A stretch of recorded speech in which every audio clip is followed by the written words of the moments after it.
오늘이 어린이 주일입니다. 예수님께서 제자들이 예수님께 질문을 했습니다. 그 질문의 내용은 천국에서 누가 큰 자입니까? 라는 질문이었습니다.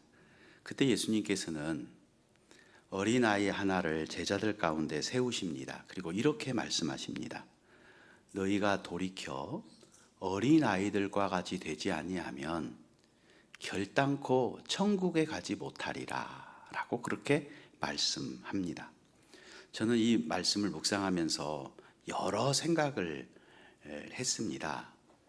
아니, 어린아이들과 같지 않으면 천국에 가지 못한다고? 아니, 우리 그리스도인에게 천국에 가느냐 못 가느냐 이거 너무 중요한 거잖아요. 그죠? 내가 구원을 받느냐 못 받느냐 정말 중요한 건데, 예수님은 그냥 천국에 가지 못하리라 그렇게 말씀도 하지 않으시고 그 앞에 또 강조를 하시는 거예요. 결단코 너희가 어린아이와 같지 않으면 결단코 천국에 가지 못한다. 그 얘기는 어린아이와 같지 않으면 절대로 천국 못 간다. 다시 말하면 어린아이와 같으면 너희는 구원받지 못한다. 그것도 절대로 구원받지 못한다라고 그렇게 말씀하는 겁니다. 여러분, 이 이야기는 결코 흘려보낼 이야기가 절대 아니라고 생각합니다. 그래서 우리가 오늘 이 부분에 대해서 우리가 좀 깊게 알았으면 좋겠습니다. 그래서 예수님이 말씀하신 의도가 무엇인지, 그리고 우리 모두가 정말 바른, 예수님이 말씀하는 그런 바른 믿음을 가져야 되겠다라는 그런 생각을 해 보았습니다. 만일 어떤 환자에게 중한 병을 의사가 알았다면 그 의사는 어떻게 해야 할까요? 거짓 신들의 전쟁이라고 하는 그런 책에서 저자인 카일 아이들먼이라고 하는 목사님은 이런 내용의 이야기를 합니다. 기침을 심하게 하는 한 사람이 있었습니다.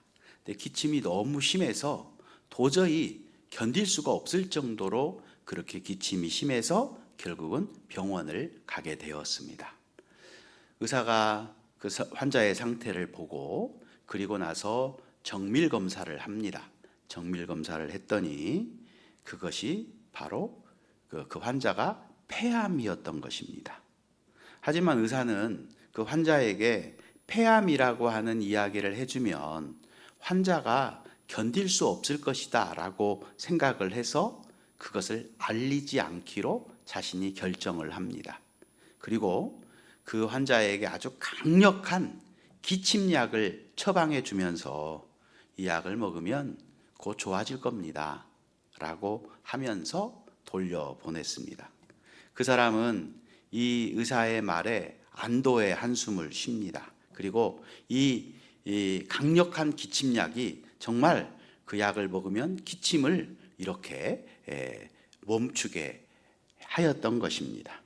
그래서 이 사람은 마음속에 이 문제가 해결이 되었다라고 생각을 했던 것처럼 그렇게 보이지만, 그러나 그러는 동안에 그의 몸속에서는 아주 조용히 그 사람의 몸에 암세포가 차츰차츰 더 퍼져가고 있었다는 것이죠. 여러분은 이 의사의 결정에 대해서 어떻게 생각하십니까? 나를 찾아온 사람이 폐암이라고 하는 것을 분명히 알고 있음에도 불구하고 그 사람에게 알려주지 않고 기침약을 처방해 준 것이 옳은 처방이라고 우리는 생각하지 않습니다. 우리는 사실대로 그 사람이 좀 괴롭고 힘들더라도 사실 그대로 알려주어야 하지 않겠습니까? 그대로 알려주어야 그 사람이 그 다음에 어떠한 해결책을 찾고 그러지 않겠습니까? 저는 우리의 신앙도 마찬가지라고 생각합니다.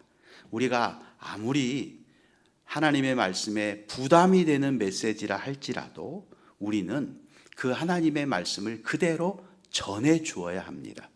왜냐하면 그래야 성도들이 거기에 대한 해결책을 찾을 수 있기 때문에 그렇습니다. 그래서 오늘은 우리가 오늘 말씀의 제목처럼 우리가 진정 예수님을 믿는다는 것이 무엇인지, 우리가 교회를 다니고 있잖아요. 신앙생활 하고 있잖아요. 그런데 우리가 정말로 예수님을 믿는다는 것이 무엇인지 오늘 한번 우리가 생각해 보려고 합니다. 우리가 그냥 교회만 다니면, 왔다 갔다 하면 구원 받는 것입니까? 우리가 이렇게 예배 드리고 있으면 구원 받는 것입니까?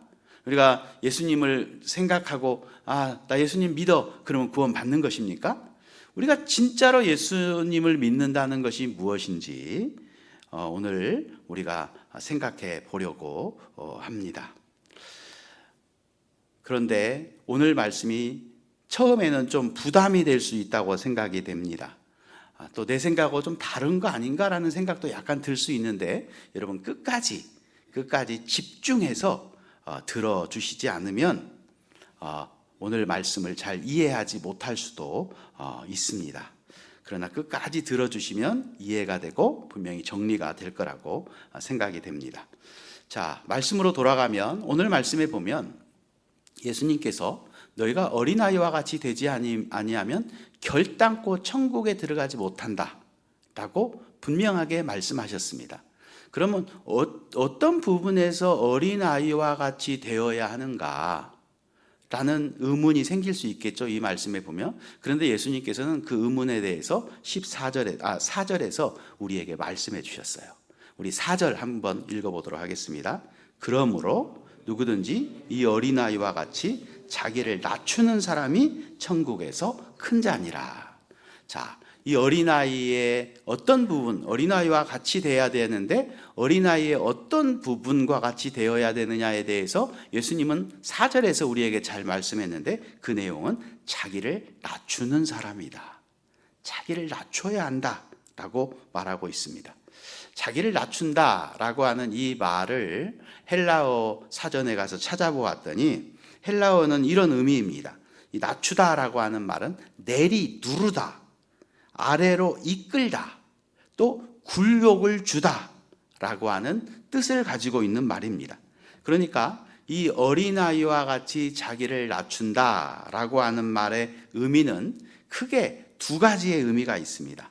먼저는 어린아이가 부모님이 없으면 살아갈 수 없다라고 하는 것을 본능적으로 알듯이 우리도 구원에 대해서 하나님이 나를 구원하지 않으면 내 힘과 내 능력과 나의 선함으로 절대로 나는 구원받을 수 없습니다.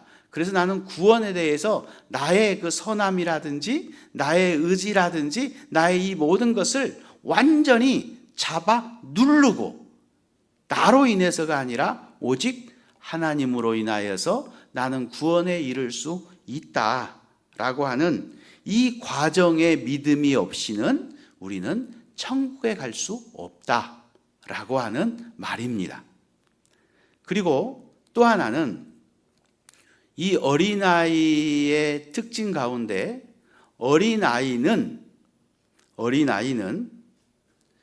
자신의 모든 것을 부모님에게 다 의탁하고 자기의 것은 아무것도 없습니다.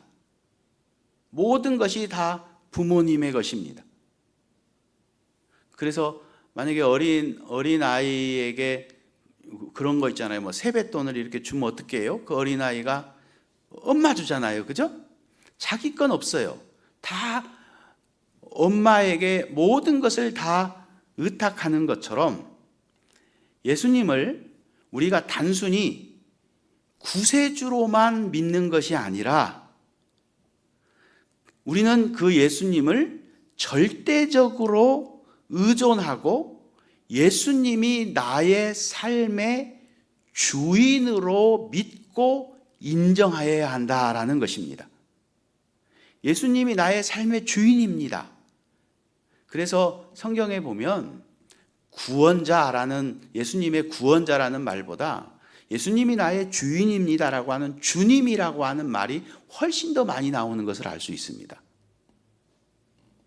그래서 이 예수님 어린아이와 같이 자기를 낮추는 것이다 라고 하는 것은 내 인생의 내 보좌에서 내가 내려오고 내 인생의 보좌에 예수님을 앉히는 그런 주권의 교제를 의미하는 것입니다.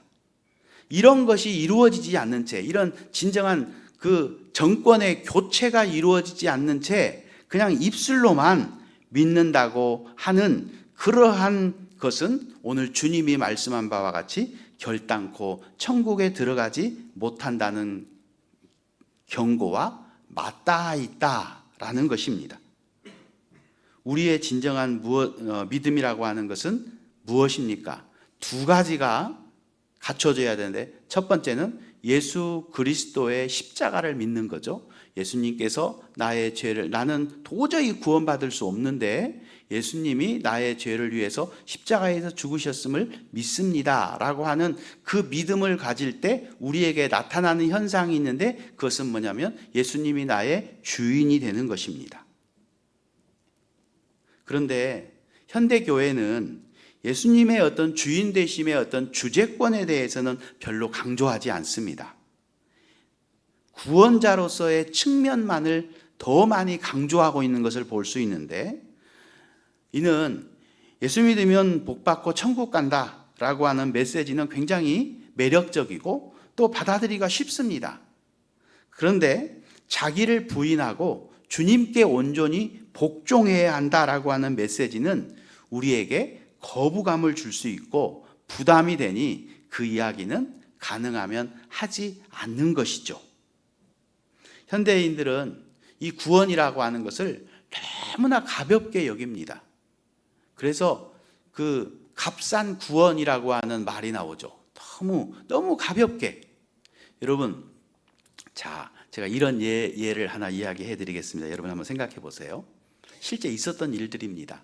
군대에 가면, 군대 훈련소에 가면, 우리 교단도 가끔 가는데 군대 훈련소에 가면 많은 장병들이 있습니다. 그 장병들에게 세례식을 합니다. 그런데 그 세례식을 하는 과정을 보면 그 예수 안 믿는 많은 군인들에게 오늘 세례식을 할 테니 거기에 오면 맛있는 것도 주고 선물도 줍니다. 그러니까 오셔서 세례를 받으세요 라고 홍보를 합니다. 그래서 세례식에 참석하십시오 라고 그렇게 홍보를 하면 거기에 많은 군인들이 얼떨결에 맛있는 것도 주고 선물도 준다고 하니 그곳으로 모여듭니다. 그래서 얼마 전에 저희 교단에서도 논산훈련소에 가서 세례식을 했는데 약 3,000명의 사람들이 장병들이 세례를 받았습니다. 저는 그것을 부정하려고 하는 이야기는 아니고요. 한번 생각해 보자는 의미인데, 그때 설교를 하고 그리고 나서 이제 영접 기도를 합니다. 우리 영접 기도 알잖아요. 예수님을 영접합니다. 예수님을 나의 구주로 영접합니다. 따라서 하라고 하면 그 많은 장병들이 그 영접 기도를 따라서 합니다. 그리고 나서 세례를 줍니다.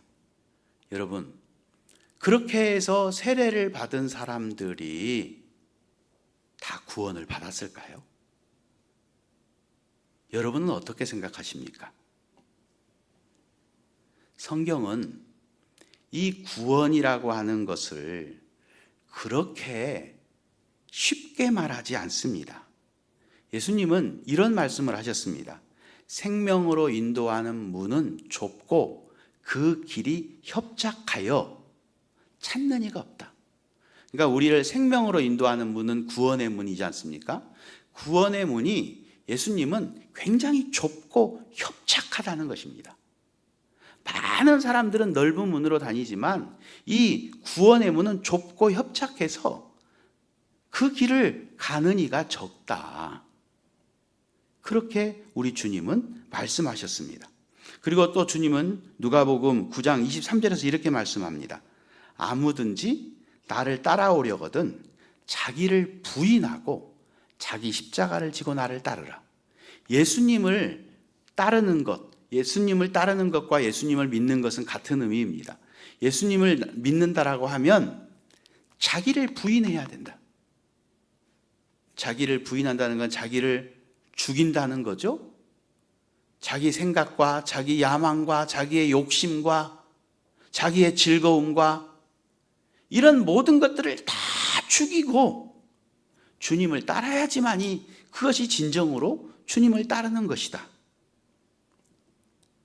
그리고 주님은 또 누가복음 14장 33절에는 이렇게 말씀합니다. 이와 같이 너희 중에 누구든지 자기의 모든 소유를 버리지 아니하면 능히 내 제자가 되지 못하리라.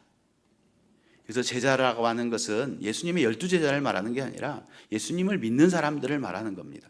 자기의 모든 소유를 버리지 않으면 구원받을 수 없다는 겁니다. 여러분, 부담이 좀 밀려오죠? 그게 정말 맞나? 라고 하는 의구심도 들 수 있다고 생각이 됩니다. 더 부담되는 말씀을 한번 생각해 보겠습니다. 마태복음 7장 22절에서 23절입니다. 앞에 스크린 보고 함께 읽도록 하겠습니다. 그날에 많은 사람이 나더러 이르되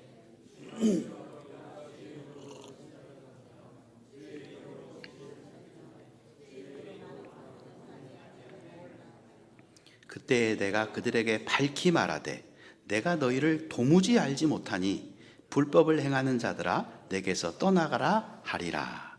그날에 심판의 날이죠. 심판의 날에 수많은 사람들이 예수님께 와서 이렇게 말한다는 것이죠. 주님, 제가 왔습니다. 저 아시죠? 제가 주님의 이름으로 권능을 행하지 않았습니까? 제가 주님의 이름으로 선지자 노릇하지 않았습니까? 제가 주님의 이름으로 귀신을 쫓아내지 않았습니까? 그런데 어찌된 영물인지 예수님의 반응이 싸늘한 거예요. 그래서 그들을 바라보면서 이렇게 말을 합니다. 너 누구니? 나는 너를 도무지 알지 못하겠다. 너는 불법을 행했다. 내게서 떠나라. 천국에 올 수 없다. 지옥으로 가거라. 라고 말씀하신다는 것이죠. 여러분, 이것만큼 무서운 일이 어디 있을까요? 실제 이런 일이 있을까요? 있습니다. 우리가 예수님을 믿는다고 하면서 정말 정확한 믿음이 없이 그냥 교회만 왔다 갔다 하면 이런 사람이 충분히 될 수 있다는 것을 우리는 기억해야 합니다. 예수님께서도 그런 말씀 하셨잖아요. 많은 사람들을 보시고 거기에 알곡이 있고 쭉정이가 있다고. 알곡은 천국 가고 쭉정이는 지옥 간다고. 우리 모두가 이렇게 앉아 있고 예배를 드리고 있고 지금 말씀을 듣고 있지만 이 가운데에도 알곡이 있을 수 있고 쭉정이가 있을 수 있다는 것을 우리는 두려움으로 받아야 할 것입니다. 그래서 야고보서에 보면 행함이 없는 믿음은 죽은 것이다라고 하면서 두려움으로 구원을 이루라라고 했습니다. 두려움이 우리에게 있어야 한다는 것이죠. 그런데 아까 읽었던 나는 너를 도무지 알지 못한다 라고 말하는 사람들이 많을까요? 적을까요? 아까 읽었던 22절 첫 부분에 보면 분명히 말씀해요. 22절 첫 부분 한번 보여주실래요? 스크린으로. 그날에 어떤 사람이? 많은 사람이. 많다는 겁니다. 그럴 사람들이.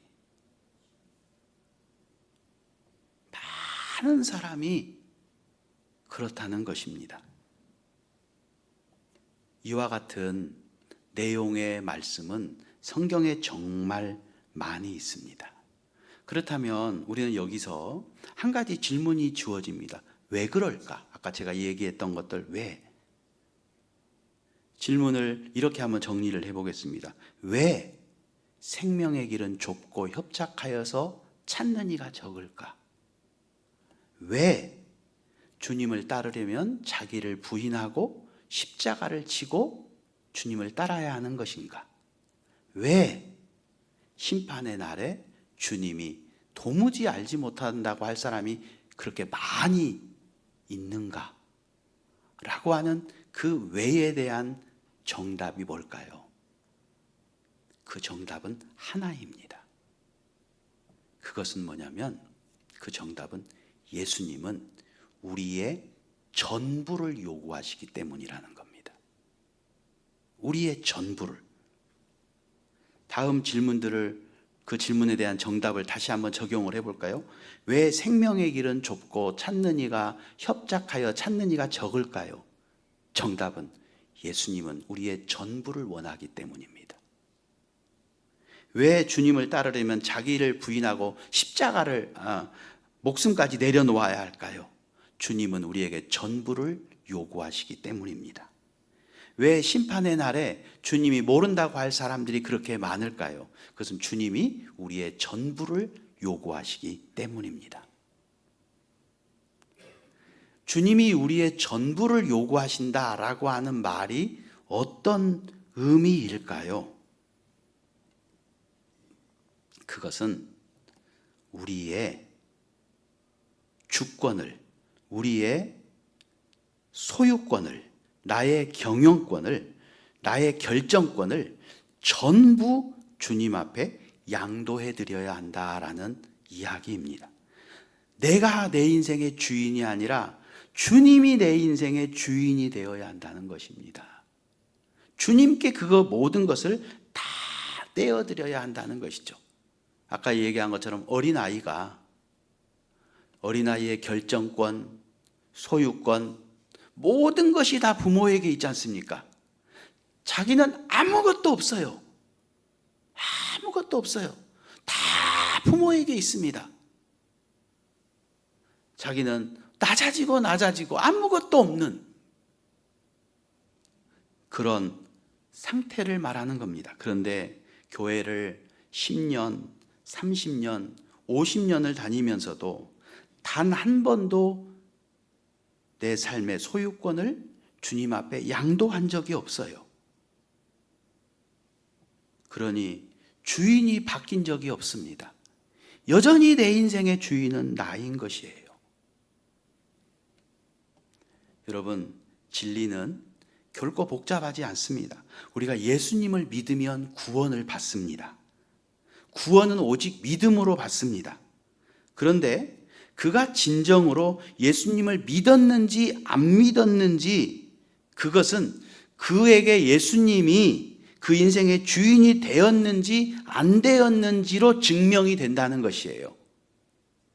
마치 행함이 없는 믿음은 죽은 믿음이라고 말한 것처럼, 내가 믿는다고 하는데 행함이 없는 믿음은 사실은 주님이 원하는 믿음이 아닌 거예요.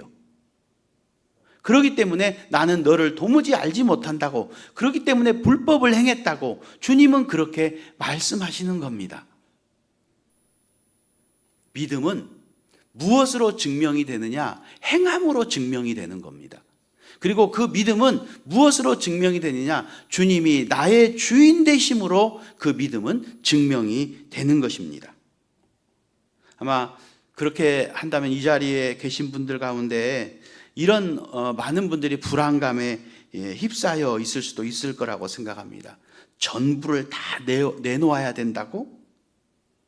저 목사가 지금 내가 전부 바쳐라는 거 아니야? 여러분, 지금부터 잘 들으셔야 됩니다.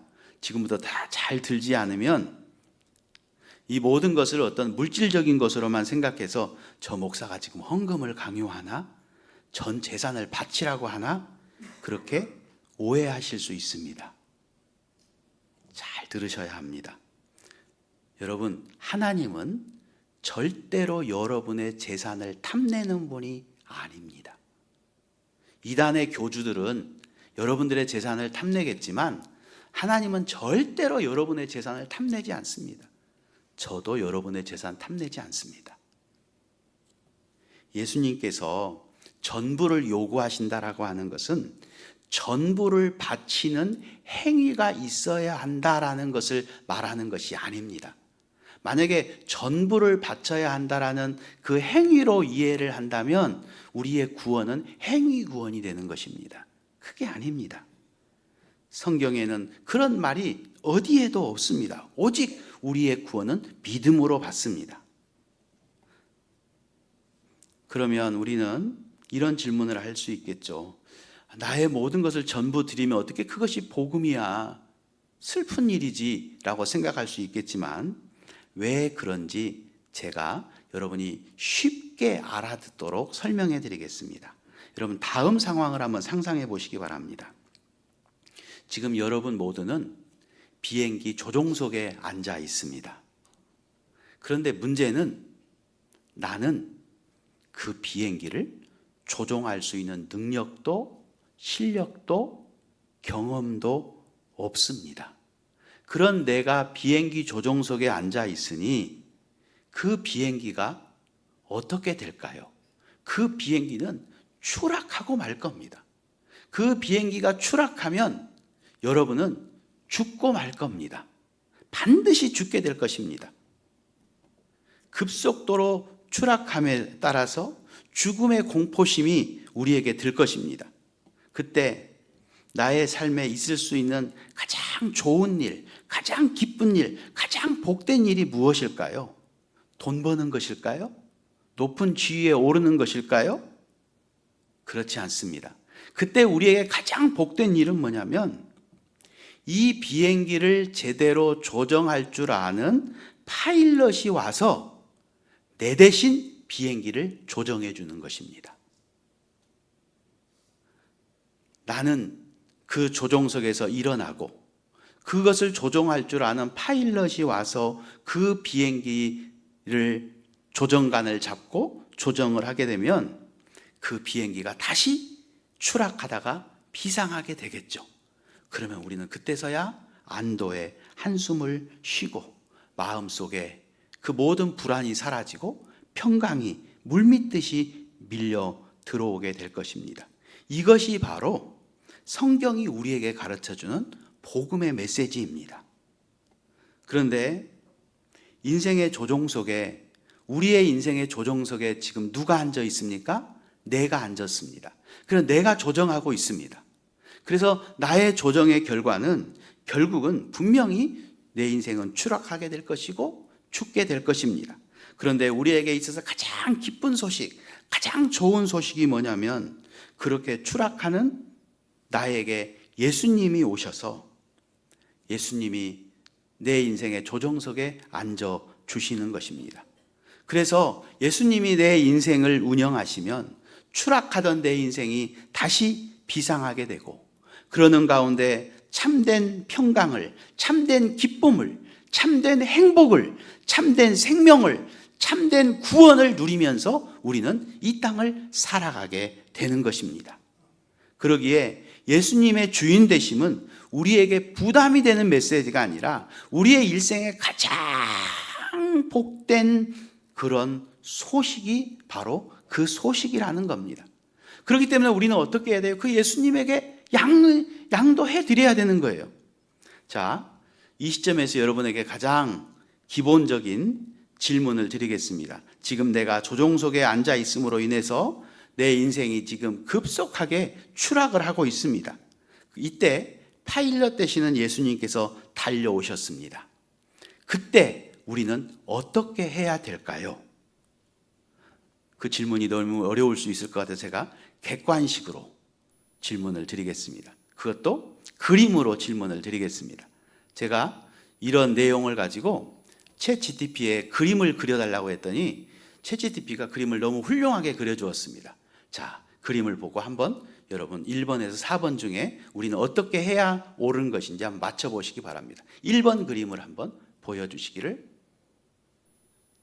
이게 4번 그림입니다. 1번 그림을 보여주세요. 네, 1번 그림. 예수님이 내 인생이 추락하고 있는데 예수님이 달려오셨는데도 불구하고 여전히 내가 내 인생을 조정하고 있는 것입니다. 여전히 내가 내 인생을 조정하고 있기에 예수님이 오셨지만 그럼에도 불구하고 우리의 인생은 추락하게 되는 그러한 인생의 그림입니다.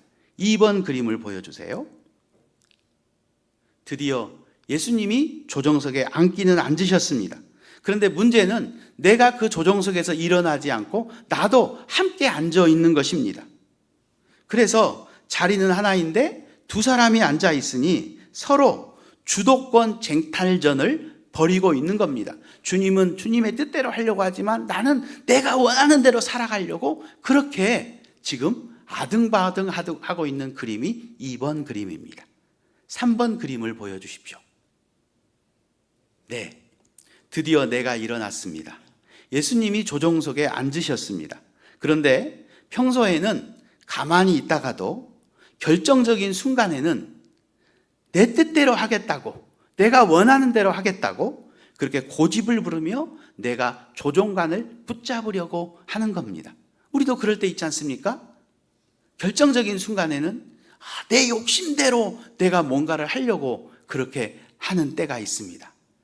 이제 처음에 보여줬던 4번 그림을 보여주십시오.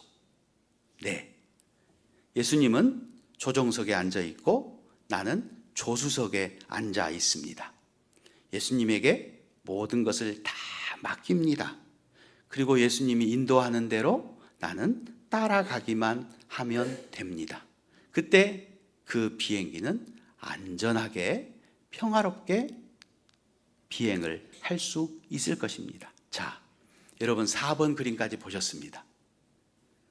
우리가 예수님이 나에게 찾아오셨을 때 우리는 어떻게 해야 될까요?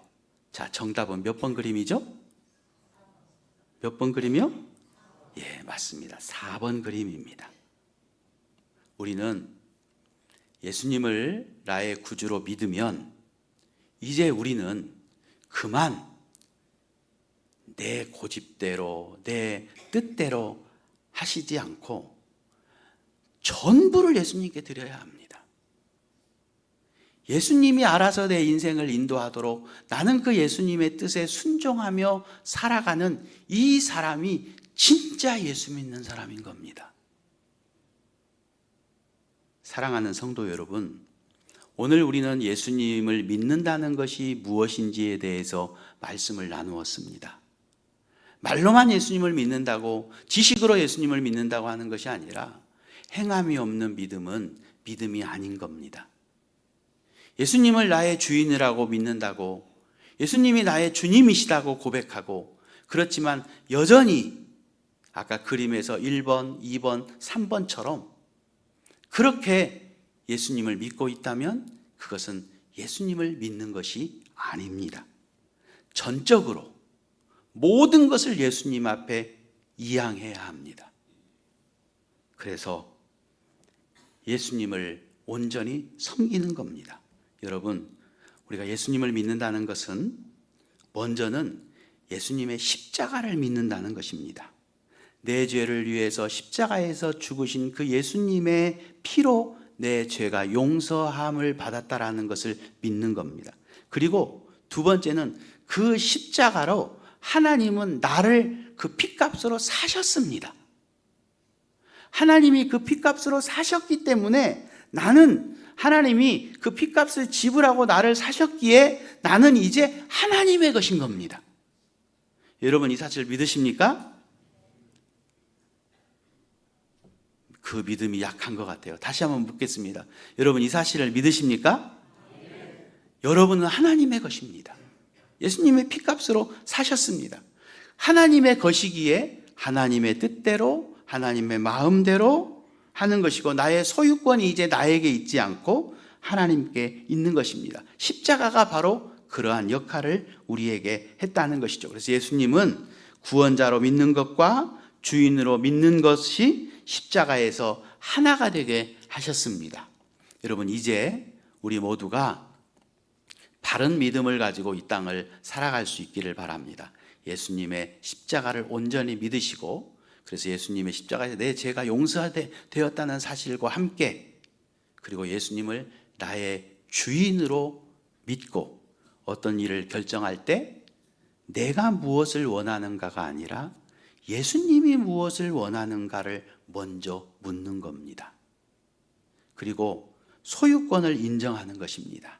나의 시간, 재능, 물질, 모든 것이 내 것이 아니라 하나님의 것이고 하나님께서 나에게 잠시 맡기셨다는 그런 청지기의 삶을 우리가 살아가는 것입니다.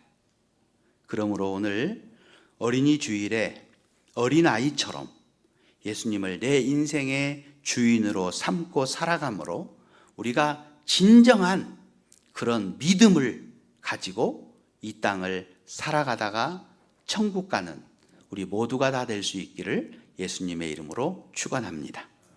기도하겠습니다.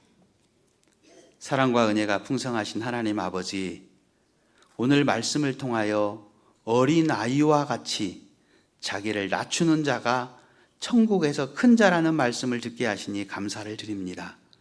주님, 우리는 그동안 입술로는 주님을 믿는다고 하였지만 여전히 내 삶의 주인으로 내가 앉아 있었음을 고백합니다.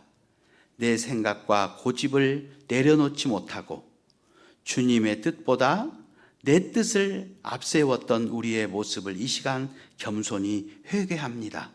하나님 아버지, 어린아이가 부모를 전적으로 의지하듯이 우리도 주님을 전적으로 의지하는 믿음을 허락하여 주시옵소서.